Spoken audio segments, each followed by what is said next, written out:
Hello everyone, welcome to Jio for you classes. आशा करता हूँ आप सभी लोग काफ़ी अच्छे होंगे। आज हम लोग मिल रहे हैं अपने नए टॉपिक के साथ, वॉल्केनिज्म एंड लैंडफॉर्म्स। ये जियोमॉर्फोलॉजी का काफ़ी इंटरेस्टिंग टॉपिक है। किस लिए इंटरेस्टिंग है?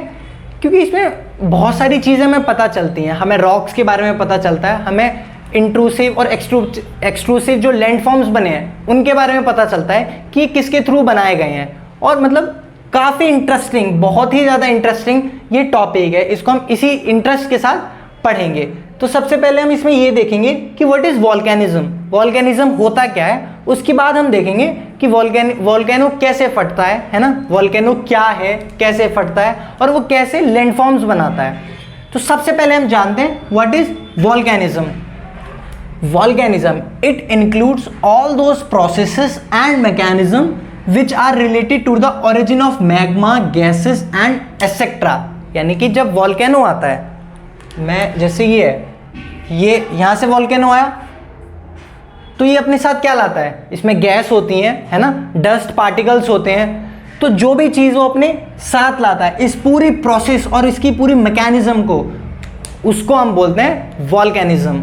जैसे आप कंफ्यूज होते होगे, जैसे मैं वॉल्केनो बोलूं तो वॉल्केनो क्या होता है? वॉल्केनो, ये वॉल्केनो बोलते नहीं है, वॉल्केनो फटा, वॉल्केनो तो भाई इसको जिस वेंट पाइप के थ्रू, ये एक वेंट पाइप है ना, इस वेंट पाइप को हम बोलते हैं वॉल्केनो।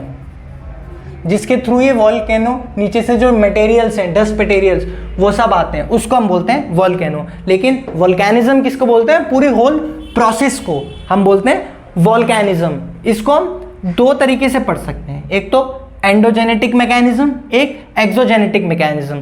अब ये दोनों क्या है? एंडोजेनेटिक और एक्सोजेनेटिक क्या चीज़ें हैं? ये है जैसे कि ये अपना क्रस्ट ले लो, ये क्या है? अपनी क्रस्ट। मैं ये इस तरीके से यहाँ ये वॉल्केनो आया, इसके थ्रू वॉल्केनो आया, है ना, ये इधर इधर फैल गया, ये एक स्ट्रक्चर बन गया। ये क्या हो गया? ये क्रस्ट से ऊपर आ गया ना, तो इसको बोलेंगे एक्सोजेनेटिक मैकेनिज्म। जो पृथ्वी पर आ जाए ऊपर, उसको बोलेंगे एक्सोजेनेटिक मैकेनिज्म। ये तीन टाइप्स के होते हैं, या तो फिशर इरप्शन होगा, या हॉट स्प्रिंग होंगी, या वायलेंट एक्सप्लोजन होगा। अब ये क्या होते हैं? Fissure eruption, hot spring, violent explosion. अब इन तीनों को जानते हैं भाई, ये क्या है, ये हमें समझ आ गया ना। जो क्रस्ट से ऊपर आ जाए उसको हम बोलेंगे एक्सोजेनेटिक मैकेनिज्म। और कुछ वॉल्केनो होते हैं जो सिर्फ इधर इधर क्रस्ट के ऊपर नहीं आ पाते, इधर कुछ स्ट्रक्चर बना लेते हैं, कुछ अंदर ही अंदर स्ट्रक्चर बना लेते हैं, अंदर ही अंदर, उसको हम बोलते हैं एंडोजेनेटिक मैकेनिज्म। ये ऊपर वाला जो भी काम करेगा वॉल्केनो, वो होगा एक्सोजेनेटिक मैकेनिज्म। और जो क्रस्ट के अंदर ही अंदर इधर काम करेगा, उसको हम बोलेंगे एंडोजेनेटिक मैकेनिज्म। तो ये अपना कुछ एक्सोजेनेटिक मैकेनिज्म में फिशर इरप्शन, हॉट स्प्रिंग और वायलेंट एक्सप्लोजन।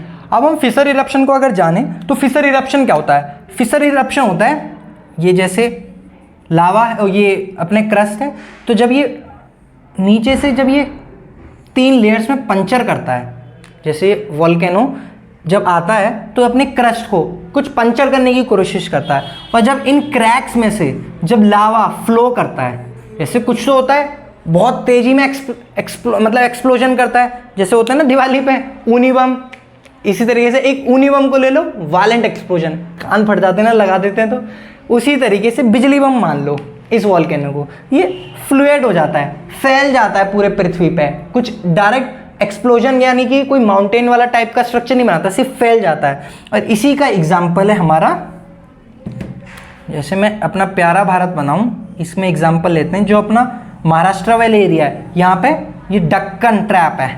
डक्कन क्या बोलते हैं हम इसको? डक्कन। जो ये डक्कन ट्रैप है, ये बनाया हमारा फिशर इरप्शन से। यहाँ पे इसीलिए ब्लैक सॉइल भी पाई जाती है। कौन सी? Black soil. जो सॉइल वाला चैप्टर हमें इंडियन ज्योग्राफी में पढ़ा है, उसमें आप देखोगे कि इसी का रीजन है ब्लैक सॉइल महाराष्ट्र में पाने का। तो चीज़ें लिंक करके पढ़ना हमेशा ठीक रहता है ना। तो एग्जाम्पल जाना, ऐसे ही कुछ वायलेंट एक्सप्लोजन होते हैं जो मैंने बताया, जो जैसे ये क्रस्ट है, ये क्रस्ट है, नीचे से एक्सप्लोजन आया और कुछ वायलेंट होके ऐसा कुछ स्ट्रक्चर बना लिया, माउंटेन टाइप का स्ट्रक्चर बना लिया, तो ये क्या हो गए? ये हो गए वायलेंट एक्सप्लोजन्स टाइप का। इसी तरीके से एंडोजेनेटिक मैकेनिज्म में मैंने बताया था, बैथोलिथ, लेकोलिथ और भी एग्जांपल्स होते हैं। जब इसको हम पढ़ेंगे, अभी हम पढ़ेंगे जब लैंड फॉर्म्स पढ़ेंगे ना वॉल्केनिज्म के, उसमें डिटेलिंग में पढ़ेंगे। तो ये हम कुछ क्लासिफिकेशन पे जाने अपने वॉल्केनो के, तो हम इसे दो बेसिस पे डिवाइड कर सकते हैं, एक तो on the basis of mode of eruption और एक on the basis of periodicity. इसमें अगर हम देखें इरप्शन के मोड पे, इसको सेंट्रल और फिसर में हमने बांटा है। सेंट्रल यानी कि मैंने बताया ना कि अगर ऊनी बम फटता है तो बहुत एक्सप्लोजन होता है, इसी तरीके से सेंट्रल इरप्शन में काफ़ी ज़्यादा एक्सप्लोजिव होता है और फिसर इरप्शन एक तरीके से फ्लूइड लावा होता है, ज़्यादा प्रेशर से नहीं होता है, लावा आता है क्रस्ट पे और फैल जाता है पूरी अपने पृथ्वी पे। उसी के हिसाब से ये हैं तीन, इसको एक्टिव, डोरमेंट और एक्सटिंक्ट। अब एक्टिव क्या होता है, यानी कि कुछ ऐसी जगह होती हैं जो एक्टिव वोल्केनो कहलाती हैं, यानी कि वो एक्टिव जोन है, वो हमेशा एक्टिव रहते हैं, कभी भी फट सकते हैं, कुछ नहीं पता किसी का। ऐसी डोरमेंट का होता है, डोरमेंट मतलब कि वो नियर फ्यूचर में वो फट सकते हैं कभी भी, उनका कुछ नहीं पता। और इसी तरीके से एक्सटेंड है, यानी कि ये काफ़ी पहले फटे होंगे, इनको एक तरीके से अब साइंटिस्टों का मानना होता है कि ये नहीं फटेंगे अब इस तरीके से, लेकिन मतलब इन्हें क्या बोले हम, ये तो प्रकृति ही है ना, प्रकृति की चीज़ें कुछ कह नहीं सकते, लेकिन मानना यही है कि एक्टिव है वो हमेशा एक्टिव रहते हैं, हमेशा फटते रहते हैं। जो डोरमेंट है वो नियर फ्यूचर में कभी भी फट सकते हैं, और जो एक्सटेंड है वो एक्सटेंड हो चुके हैं, वो नहीं फटेंगे कभी भी। तो अब ये अपना वॉल्केनिज्म का टॉपिक यहाँ कंप्लीट होता है। अब हम वॉल्केनिक लैंडफॉर्म्स के बारे में पढ़ते हैं। ये अपने कुछ वॉल्केनिक लैंडफॉर्म्स, इसको हम दो टाइप्स में डिवाइड करेंगे, एक तो इंट्रूसिव और एक एक्सट्रूसिव।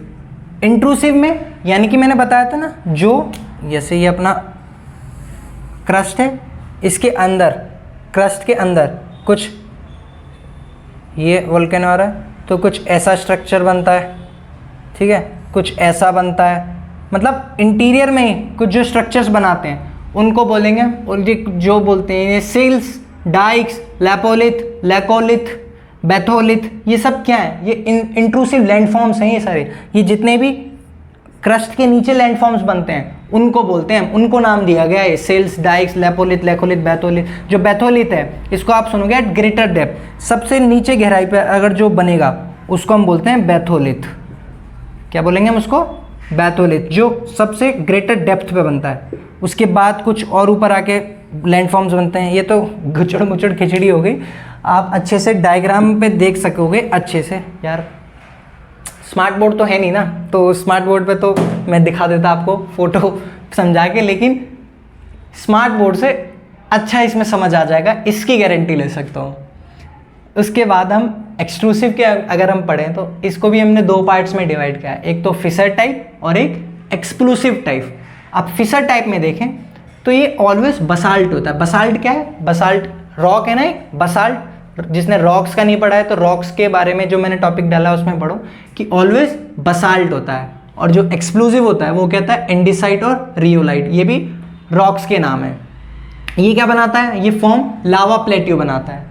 एग्जाम्पल क्या है इसका, डक्कन लावा प्लेट्यू। मैंने इससे पहले भी समझाया था ना कि महाराष्ट्र में जो महाराष्ट्र में जो डक्कन ट्रैप बोलते हैं वो है इसका एग्जाम्पल, डक्कन लावा प्लेट्यू का, क्योंकि ये लावा प्लेट्यू बनाता है, ये फ्लूइड होता है, फैलता है इसलिए।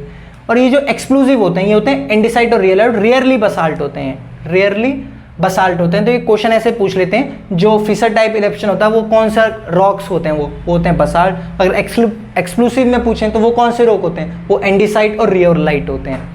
अब इसी में कुछ टाइप्स होते हैं और एक्सप्लोसिव के, इसका तो हमने देखिए लावा प्लेट्यू बनाता है। अब एक्सप्लोसिव टाइप भी कुछ टाइप्स बनाते हैं, अब हम उनको जानते हैं। इसी में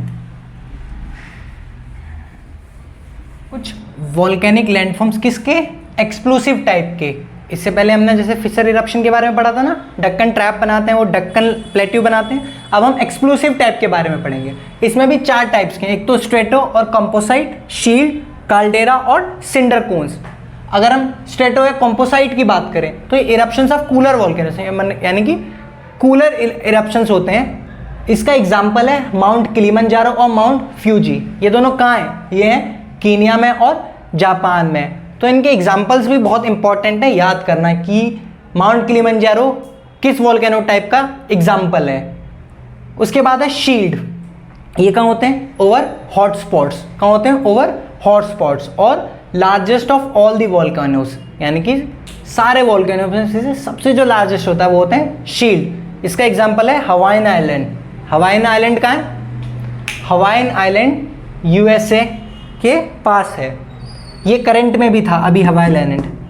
करंट में क्यों था ये सर्च करो आप लोग, कुछ तो करो यार अपने आप, है ना, इतना तो पता होना चाहिए। इतना मैंने बता दिया करंट में था, अब जाके देखो भाई क्यों करंट में था ये। इसके बाद है काल्डेरा। काल्डेरा क्या होता है? मोस्ट एक्सप्लोसिव, जो सबसे एक्सप्लोसिव टाइप है ना वो है काल्डेरा। लेकिन क्या करते हैं ये लोग? Collapse on themselves rather than building any tall structure. ऐसा ही तो होता है ना यार कि जो मतलब ज़्यादा गुस्से में रहता है वो क्या करता है? दो लोग हैं, एक बहुत गुस्से में रहता है, वो क्या करता है? सिर्फ अपना ही तो बिगाड़ता है। इसी तरीके से काल्डेरा करता है, इतना ही गुस्से में होता है, इतनी भयंकर तरीके से एक्सप्लोजन करता है, लेकिन क्या करता है? कोई भी स्ट्रक्चर नहीं बना पाता, अपने आप ही अपने आप को गिरा लेता है और कोई भी स्ट्रक्चर नहीं बना पाता है। तो वो क्या है? काल्डेरा। इसके बाद है सिंडर कोन्स, ये स्मॉलेस्ट वॉल्केनोज होते हैं। Cinder cons smallest volcanoes. तो ये 4 टाइप्स हो गई अपनी वॉल्केनोज की। और ये कौन सी टाइप्स हैं? ये है एक्सप्लोसिव टाइप। कौन सी? स्ट्रेटोकम्पोसाइट, शील्ड, काल्डेरा और सिंडर कोन्स। सिंडर कोन्स स्मॉलेस्ट वॉल्केनोज हैं, काल्डेरा एक्सप्लोसिव होते हैं, लेकिन ये गुस्से की वजह से क्या करते हैं? अपने ऊपर ही गिरा के ख़त्म हो जाते हैं। शील्ड हॉटस्पॉट के पास, और ये largest of all the volcanoes होते हैं। ये लार्जेस्ट, ये स्मॉलेस्ट। एग्जाम्पल हवाईन आइलैंड, ठीक है, इसका एग्जाम्पल किलिमंजारो और फ्यूजी, माउंट फ्यूजी। तो ये अपना कुछ वॉल्केनो का टॉपिक यहीं कंप्लीट होता है। तो जितना भी मैंने इस वीडियो में या इस टॉपिक में कवर किया ये सभी इंपॉर्टेंट है। जितना भी ब्लैक बोर्ड पे लिखा था ना, सारी चीज़ें एक एक चीज़ें इंपॉर्टेंट है आपके एग्जाम पर्सपेक्टिव से, या फिर आप कोई भी कॉम्पिटिटिव एग्जाम दे रहे हो किसी भी तरीके का, तो ये काफ़ी इंपॉर्टेंट है। आशा करता हूँ आप सभी को अच्छा लगा होगा और समझ आ गया होगा। बाकी मिलते हैं अगले टॉपिक पे किसी, है ना, तब तक के लिए थैंक यू सो मच।